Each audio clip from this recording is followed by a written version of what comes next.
आपण जो काही सिलेबस होता तो समजून घेतला. आता आपण प्रत्यक्ष विषयाला सुरुवात करणार आहोत. यामध्ये जो काही विषय असेल भारतीय राज्यघटना या पूर्ण विषयाची संक्षिप्त आणि टोटल अशी माहिती आपल्याला घ्यायची आहे. एक गोष्ट लक्षात ठेवा, हा विषय समजत असताना जे काही आयोगाचे प्रश्न आहे या आयोगाच्या प्रश्नाच्या अँगलने आपण पूर्ण सिलेबस समजून घेणार आहोत. एक गोष्ट अजून एक महत्त्वाची असेल, जास्तीत जास्त विषयाला टच करणार आहोत, जास्तीत जास्त विषय समजून घेणार आहोत. याचबरोबर जास्तीत जास्त ज्या संकल्पना आहे त्या समजून घेणार आहोत. थोडाफार काही जो काही फॅक्च्युअल डाटा आहे जो महत्त्वाचा असेल तो घेणार आहे. परंतु आता बघा, हा जो काही डाटा असेल, जो काही महत्त्वाचा फॅक्च्युअल ज्या काही गोष्टी असतात त्या बऱ्याच ठिकाणी अवेलेबल नसतात. काही वेळेस आयोग त्यावरती त्यांच्या स्वरूपाचे जे काही सोर्स असतात त्याच्यातून ते घेऊन ते प्रश्न टाकत असतात. खास करून आज जो विषय आपण घेणार आहोत संविधान सभा, या बाबतीत एक गोष्ट लक्षात ठेवा, आतापर्यंत आयोगाचा हा सर्वाधिक आवडीचा टॉपिक आहे. सगळ्यात जास्त संसद या टॉपिकवर प्रश्न विचारले गेले.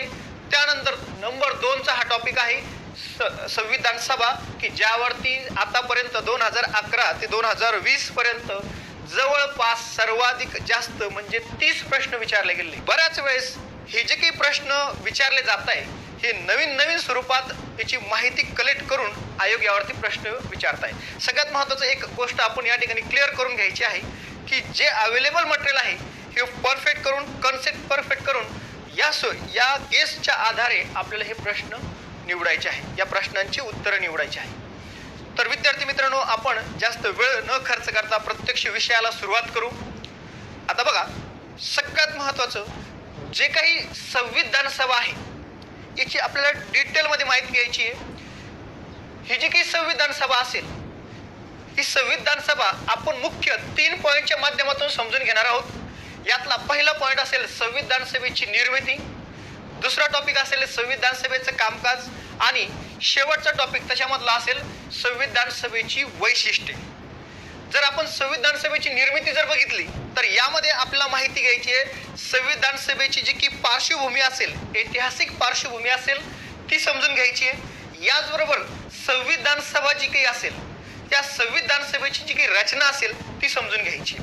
याचबरोबर यामध्ये आपल्याला तिसरा टॉपिक आपल्याला बघायचा आहे, जे काही संविधान सभेची जी काही निवडणूक आहे ही या टॉपिकमध्ये म्हणजे संविधानाची निर्मिती ही आपल्याला यामध्ये समजून घ्यायची. आता बघा, जो काही दुसरा टॉपिक असेल संविधान सभेचं कामकाज, या संविधान सभेच्या कामकाजामध्येच आपल्याला सगळ्यात महत्त्वाचं संविधान सभेची जी काही अधिवेशनं आहे ही अधिवेशनं आपल्याला समजून घ्यायची आहे. याचबरोबर काही बैठका असेल महत्त्वाच्या त्याही समजून घ्यायची. महत्त्वाची अधिवेशनं असेल, टोटल किती अधिवेशनं झालेली आहे ती समजून घ्यायची. यानंतर संविधान सभेच्या काही महत्त्वाच्या समित्या आहे. पूर्ण कामकाज हे संविधान सभेने स्वतः न करता संविधान सभेने समित्याच्या माध्यमातून हे काम पूर्ण केलेलं आहे. त्या ज्या महत्त्वाच्या समित्या असतील त्या आपल्याला समजून घ्यायच्या. त्याचबरोबर संविधान सभेनं संविधान निर्मिती व्यतिरिक्त इतरही काही काम केलेलं आहे तेही आपल्याला या वर्किंग ऑफ कॉन्स्टिट्यूट असेंब्ली म्हणजे संविधान सभेचं कामकाज या टॉपिकमध्ये समजून घ्यायचं आहे.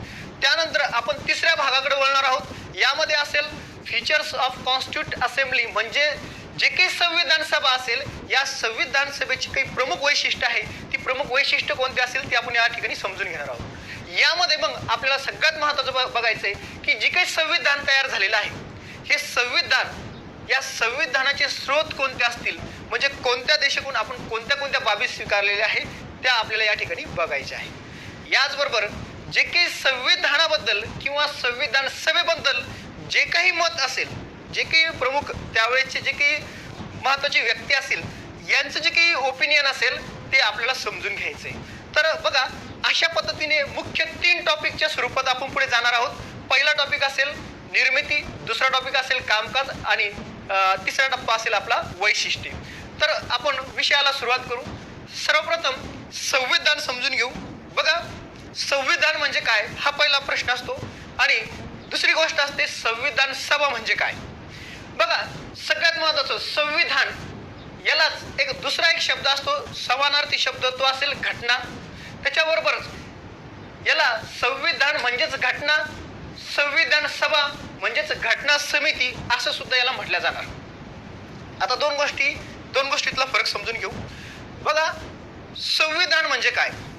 देशाचा जो काही कारभार असतो, ज्या नियमाने चालतो, त्या नियमाला म्हटलं जातं संविधान. आता बघा, देशाचा जो काही कारभार असेल, तो कारभार ज्या नियमाने चालतो, त्या नियमाला म्हटलं जातं संविधान. आणि हे जे काही संविधान बनवण्याचं कार्य असेल, ते असतं संविधान सभेकडं किंवा घटना समितीकडे. आता ही जी काही घटना समिती असेल, ही लोकनियुक्त असेल, लोकप्रतिनिधीच्या माध्यमातून निवडलेली असेल, प्रत्यक्ष असेल किंवा अप्रत्यक्ष असेल, त्याद्वारे हे संविधान तयार केलं जात असतं. संविधान निर्माण करण्याची जबाबदारी ही संविधान सभेवरती असते किंवा घटना समितीवरती असते. आता बघा, आपल्याला भारतीय घटनेचा अभ्यास करायचा आहे, भारतीय संविधान सभेचा अभ्यास करायचा आहे. तर बघा, भारतीय घटनेचा पुढे जो काही अभ्यास करणार आहोत, हे समजून घेण्यासाठी आपल्याला पहिलं संविधान सभा याची जी काही प्रमुख वैशिष्ट्य आहे, कामकाज असेल, त्याची निर्मिती असेल, या बाबी समजून घ्यायच्या आहे. तर बघा, दोन गोष्टी तुमच्या इथं क्लिअर झालेल्या आहे. एक संविधान सभा आणि संविधान. सगळ्यात महत्वाचं अजून एक गोष्ट आपण विचारात घेऊ. संविधान म्हणजे देशाचा मूलभूत कायदा असतो. काय असतो? देशाचा मूलभूत कायदा म्हणजे फंडामेंटल लॉ असतो, की ज्या नियमावरती देशाचा कारभार चालतो, त्याला मूलभूत कायदा असं म्हटलं जातं. तर संविधान हे काय असेल? देशाचा मूलभूत लॉ असेल, कायदा असेल. याचबरोबर संविधान म्हणजे जे काही संविधान, जे काही आपलं प्रशासन चालणार आहे, या प्रशासनासंदर्भातले ज्या काही नियमावली आहे, या एका नियमामध्ये बांधल्या जातात. हा नियमांचा संग्रह असतो. म्हणजे संविधान म्हणजेच नियमांचा संग्रह सुद्धा त्याला संबोधलं जातं. बघा, अशा पद्धतीने ही जी काही संविधान असेल किंवा संविधान सभा असेल, याची आपल्याला पूर्ण माहिती घ्यायची. आता बघा, आपण सगळ्यात महत्वाचा पहिला टॉपिक बघणार आहोत, संविधानाची निर्मिती. यामध्ये बघा, जी काही संविधान सभा असेल, या संविधान सभेची जी काही निर्मिती असेल, यातला पहिला आपला टॉपिक कव्हर करायचा आहे संविधान सभेची मागणी किंवा याची जी काही पार्श्वभूमी असेल संविधान सभा निर्माण होण्याची, ती आपण समजून घेणार आहोत. आता बघा, एक गोष्ट या ठिकाणी लक्षात घ्या, याचा संबंध इतिहासाशी आहे. आपल्याला इतिहासातल्या जास्त इतर गोष्टीशी संबंध न ठेवता, जास्त त्याच्यावर विचार न करता, आपल्याला भारतीय राज्यघटनेच्या दृष्टिकोनातून या विषयाचा, या ऐतिहासिक पार्श्वभूमीचा विचार करायचा आहे. त्यामुळे याच्या संबंधी ज्या काही तुम्हाला माहिती असतील स्वतःला वैयक्तिकरित्या, त्या ज्या गोष्टीची माहिती असेल, त्या गोष्टीचा जास्त विचार न करता फक्त भारतीय घटनेच्या दृष्टिकोनातून यावरती आपल्याला विचार करायचा आहे. बघा, सर्वप्रथम जी काही संविधान सभा होती, संविधान आणि संविधान सभा या दोन्ही गोष्टीबद्दल आपण माहिती घेऊ. 1922 ला सर्वप्रथम महात्मा गांधींनी या ठिकाणी एक आर्टिकल लिहिलं. त्यावेळेस त्या आर्टिकलमध्ये त्यांनी मत मांडलं की भारतीयांना जो काही भारताचा जो काही कारभार असणार आहे, हा चालवण्यासाठी एक संविधान असावं. आणि हे जे काही संविधान असेल, हे भारतीयच तयार करतील, अशा पद्धतीची मागणी सर्वप्रथम ही महात्मा गांधींनी केली आहे 1922 ला. आता बघा, यामध्ये ही जी काही मागणी होती, ही अनौपचारिक स्वरूपाची होती.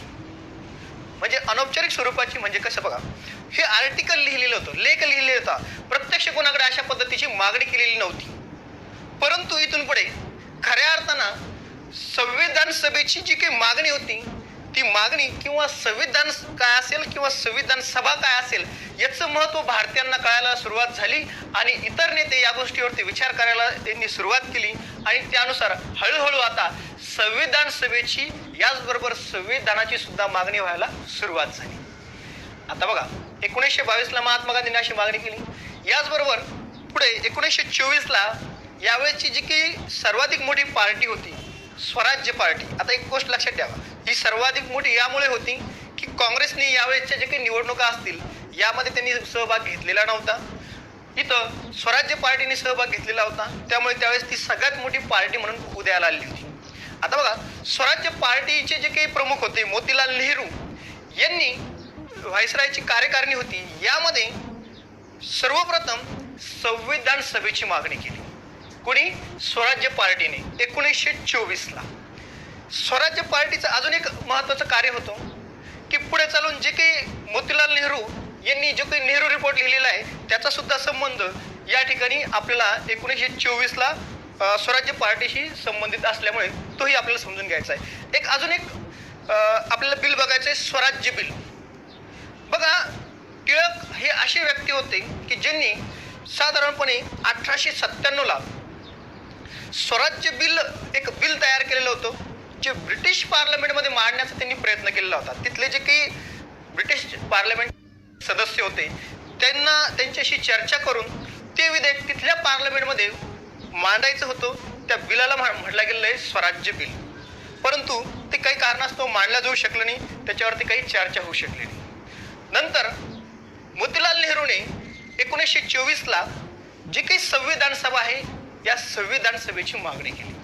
बघा, आता पुढे चालून ही अशा स्वरूपाची मागणी सुरुवात झाल्यानंतर ब्रिटिश यावेळेस एक अधिकारी होते बर्कनहेड नावाचे. या बर्कनहेडनी भारतीयांना आव्हान केलं की तुम्ही सर्वमान्य होईल अशी राज्यघटना तयार करून दाखवा. आता बघा, हे करण्याचं कारण त्यांचं असं होतं, हे म्हणण्याचा उद्देश असा होता की त्यांना माहीत होतं की भारतात वेगवेगळ्या जाती आहे, वेगवेगळ्या प्रथा आहे, परंपरा आहे, वेगवेगळे धार्मिक गट आहे, भाषिक गट आहे, जे काही वेगवेगळ्या वर्णाचे लोक आहे, हे इतक्या सर्व विविधता असल्यामुळे भारतामध्ये सर्वमान्य होईल अशी घटना तयार होऊ शकणार नाही. आणि जर होऊ शकत असेल तर ती भारतीयांनी तयार करून दाखवा. मग त्यानुसार हे आव्हान भारतीयांनी स्वीकारलं. त्यावेळेचे राष्ट्रीय काँग्रेसने लॉर्ड बर्कनहेड यांच्या आव्हानानंतर आता काँग्रेसने म्हणजे राष्ट्रीय काँग्रेसने यावेळेस सर्वपक्षीय बैठक आयोजित केली. ही जी काही बैठक होती ही सर्वप्रथम मुंबईला आयोजित करण्यात आली. नंतर हिची दुसरी बैठक झाली दिल्लीला. मग या बैठकीमध्ये एक निर्णय घेण्यात आला, जे की लॉर्ड बर्कनहेड यांनी आपल्याला आव्हान केलेलं आहे संविधान तयार करायचं, हे आव्हान पूर्ण करण्यासाठी त्यांनी मोतीलाल नेहरू यांच्या अध्यक्षतेखाली एक समिती स्थापन केली. जी समिती, या समितीवरती जबाबदारी सोपवण्यात आली की जे काही संविधान असेल हे संविधान तयार करण्याची जबाबदारी त्यांच्यावर टाकण्यात आली. मग हे जे काही नेहरू रिपोर्ट आहे हा 1928ला स्थापन झाला. ही समितीने कामकाज करायला सुरुवात केली. मग या समितीचा उद्देश होता जे काही सर्वमान्य होईल अशी घटना तयार करणे, हे या समितीचा काय होता, उद्देश होता. यासाठी ही समिती स्थापन केलेली होती. सर्वपक्षीय जे काही सदस्य असतील या बैठकीमध्ये होते. मग त्यावेळेचे जे काही प्रमुख नेते होते ते या बैठकीचे सदस्य होते.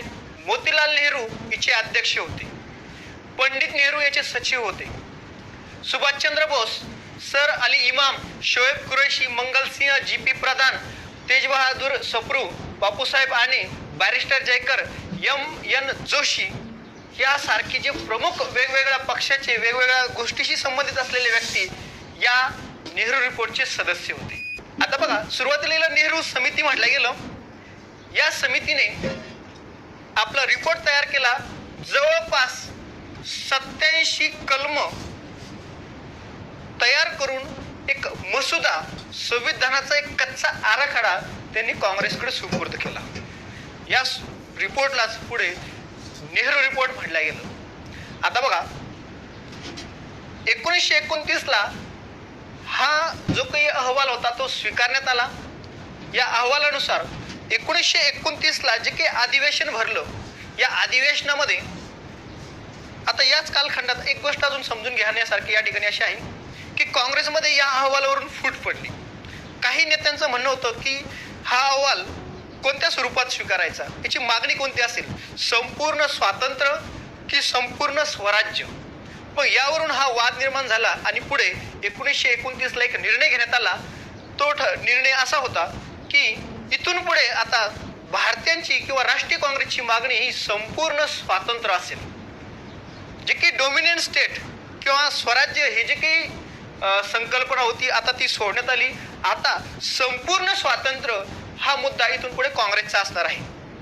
मग त्यानुसार असं एक निर्णय घेण्यात आला की 1929चं जे काही अधिवेशन भरलं रावी नदीच्या किनारी लाहोर या ठिकाणी, मग यामध्ये निश्चय करण्यात आला की येणारा जो काही 26 जानेवारी हा दिवस आहे, हा दिवस संपूर्ण स्वातंत्र्य दिन म्हणून काय करायचा, इथून पुढे आपण आता पाळायचा आहे.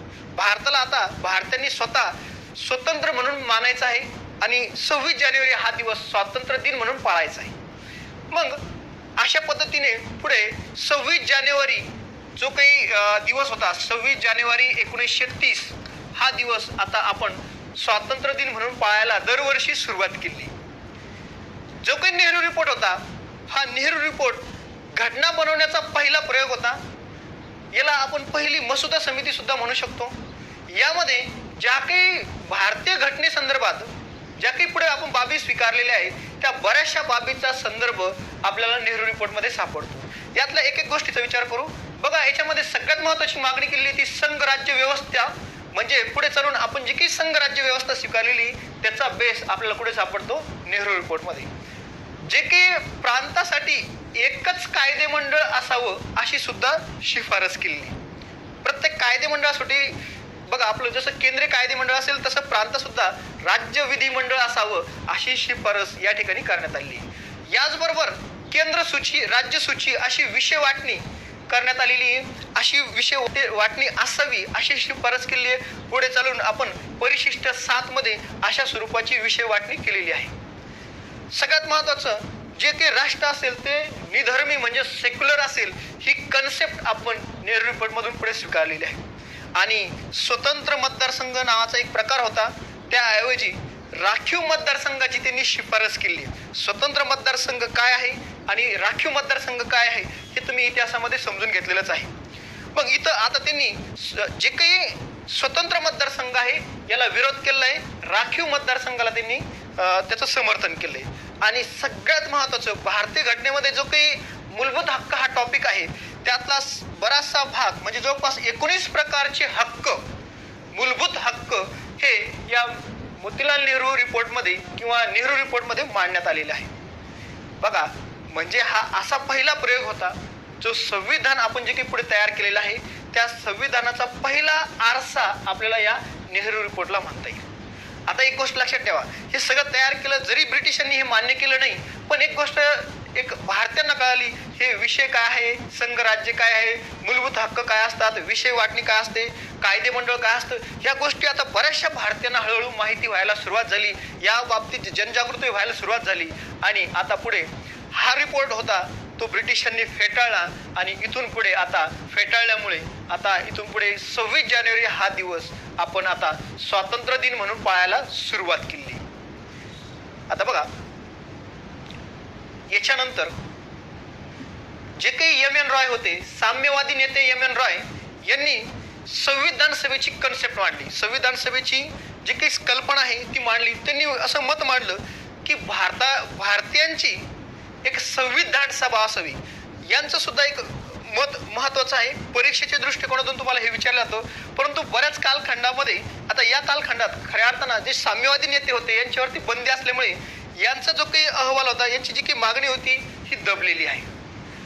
पण आता पुढे 1934ला राष्ट्रीय काँग्रेसने आता जाहीरपणे संविधान सभेची मागणी ब्रिटिशांकडे केलेली. 1934ला खऱ्या अर्थानं आता राष्ट्रीय काँग्रेसची मागणी आता इथून पुढे काय आहे, संविधान सभेची आहे. मग पुढे चालून या सगळ्या गोष्टीचा विचार करता काही इतरही घटना घडलेल्या आहे आणि त्याचा पुढे एक महत्वाचा कायदा पारित झाला आहे, तो आहे 1935चा कायदा.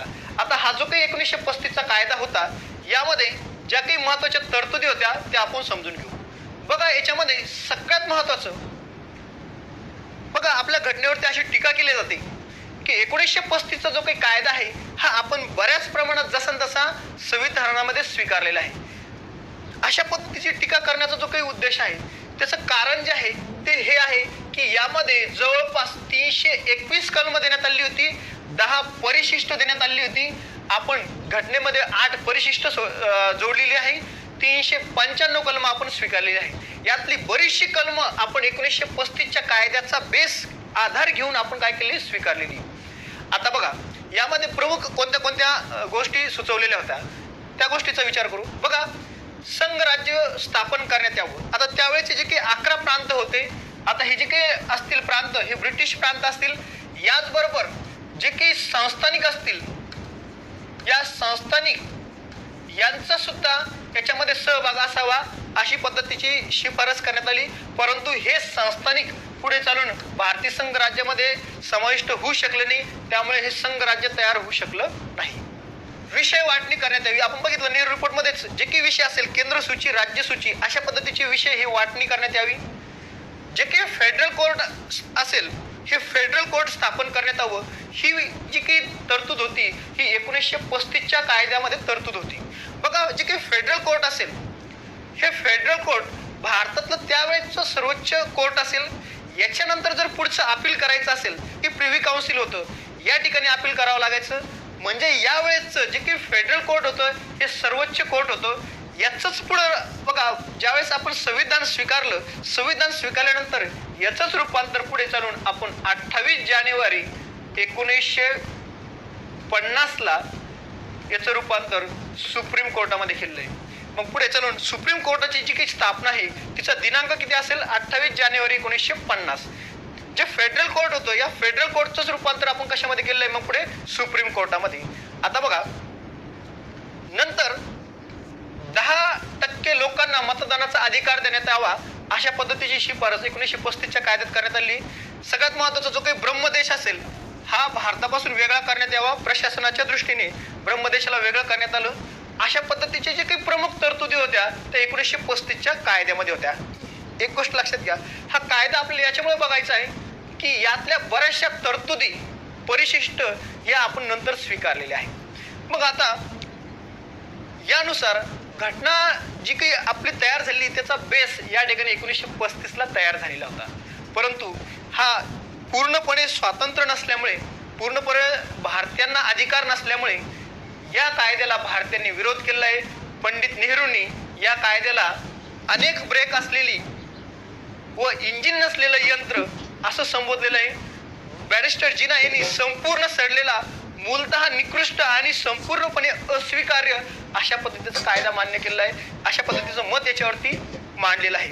बॅरिस्टर जिनाची अशी मागणी होती की स्वतंत्र जे काही पाकिस्तान असेल त्याच्या संबंधित तरतूद नसल्यामुळे, मुस्लिमांसाठी विशेष तरतूद नसल्यामुळे यांनी या 1935च्या कायद्याला विरोध केला आहे. आता बघा 1935चा कायदा आला आणि यामुळे भारतीयांच्या ज्या काही अपेक्षा होत्या त्या पूर्ण झाल्या नाही, त्याला विरोध करण्यात आला. याच वेळेस 1938ला पंडित नेहरू यांनी आपलं एक ओपिनियन मांडलं.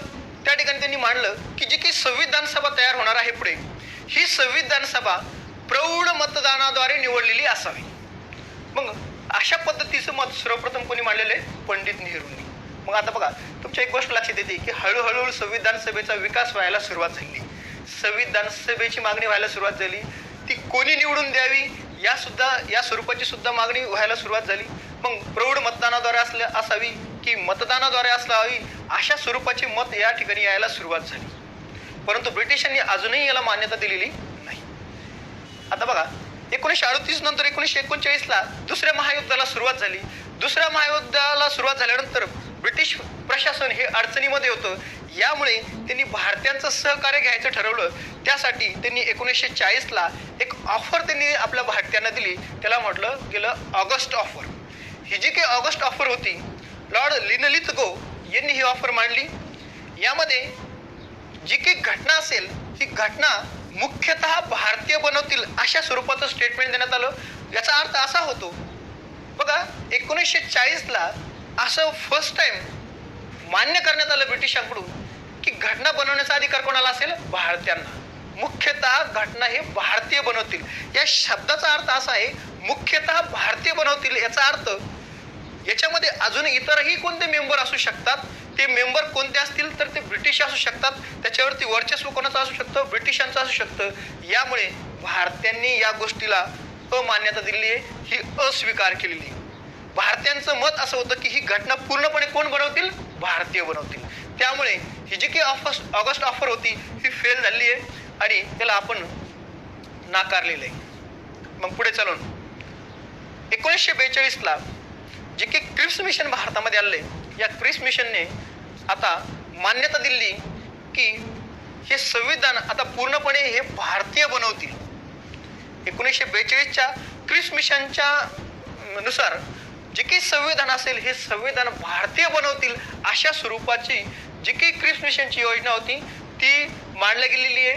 परंतु याचं प्रत्यक्ष वास्तविक स्वरूपामध्ये यायला बराचसा वेळ लागलेला आहे. पुढे चालून बॅरिस्टर जिनानी क्रिप्स मिशनला विरोध केला आहे, राष्ट्रीय काँग्रेसने सुद्धा याला विरोध केला आहे.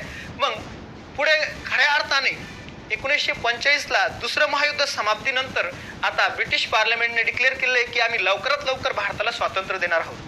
मग त्या दृष्टीने प्रोसिजर व्हायला सुरुवात झाली आहे. 1946ला कॅबिनेट मिशन नावाचं मिशन भारतामध्ये आलेलं आहे. आता बघा, याला त्रिमंत्री योजना सुद्धा म्हटलं जातं.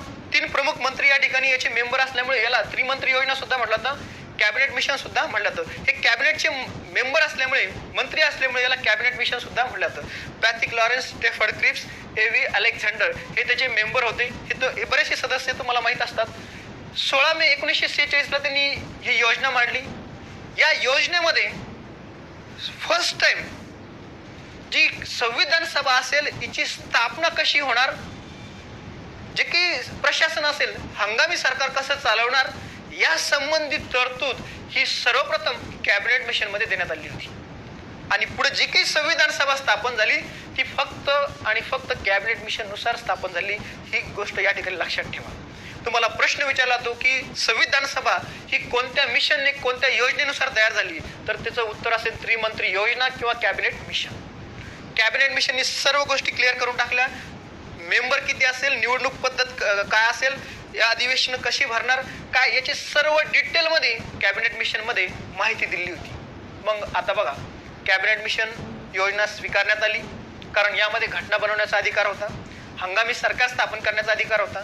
मग त्यानुसार ही योजना लागू झाली.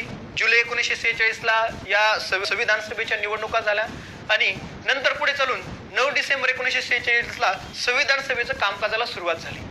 मग मध्ये 1947ला लॉर्ड माउंटबॅटन यांनी एक योजना मांडली की जी योजना खूप महत्वाची होती, ज्याद्वारे भारताला स्वातंत्र्य देण्यात आलं. आणि दुसरी गोष्ट, इथून पुढे आता जे काही संविधानाचं कामकाज सुरुवात झाली होती, संविधान सभा आता ही पूर्णपणे सार्वभौम झालेली होती. यावरती म्हणजे संविधान सभेवरती आता कोणाचंही कंट्रोल नव्हतं, यावरती कोणाचाही दबाव नव्हता. यामुळे आता संविधान तयार करण्यासाठी संविधान सभा ही पूर्णपणे मोकळी होती, पूर्णपणे हिला स्वातंत्र्य देण्यात आलं होतं. मग सार्वभौम संविधान सभा 1947 पासून आपल्या कामकाजाला त्यांनी सुरुवात केली आणि लॉर्ड माउंटबॅटन योजनेनुसारच आपल्याला काय मिळालंय, पुढं स्वातंत्र्य मिळालंय. आणि हे जे काही संविधान तयार झालेलं होतं, आपण ते 26 नोव्हेंबर 1949ला स्वीकार केलंय, मान्य केलंय. आणि पुढे चालून 26 जानेवारी 1949ला जे काही संविधान तयार झालं होतं ते संविधान आपण काय केलंय, स्वीकारलेलं आहे. आपण या ठिकाणी बघितलं की 26 जानेवारी 1930ला पहिला स्वातंत्र्य दिन म्हणून आपण पाळलेला आहे. त्याच दिवसाचं स्मरण म्हणून जरी 26 नोव्हेंबर 1949ला घटना स्वीकृत झालेली होती, घटना मान्य झालेली होती, तरी आता या ठिकाणी घटना लागू करण्याची जी तारीख होती ती आपण कोणती ठरवलेली आहे, 26 जानेवारी 1950ला. आणि त्यानुसार हे जे काही संविधान होतं हे संविधान लागू झालेलं आहे. अशा पद्धतीने हे जी काही ऐतिहासिक पार्श्वभूमी आहे संविधान सभेची किंवा संविधानाच्या मागणीची, ही पूर्ण ऐतिहासिक पार्श्वभूमी आपण या ठिकाणी समजून घेतलेली आहे. त्यामुळे संविधान सभेची जी काही मागणी आहे हा टॉपिक आपला या ठिकाणी कंप्लीट झाला आहे.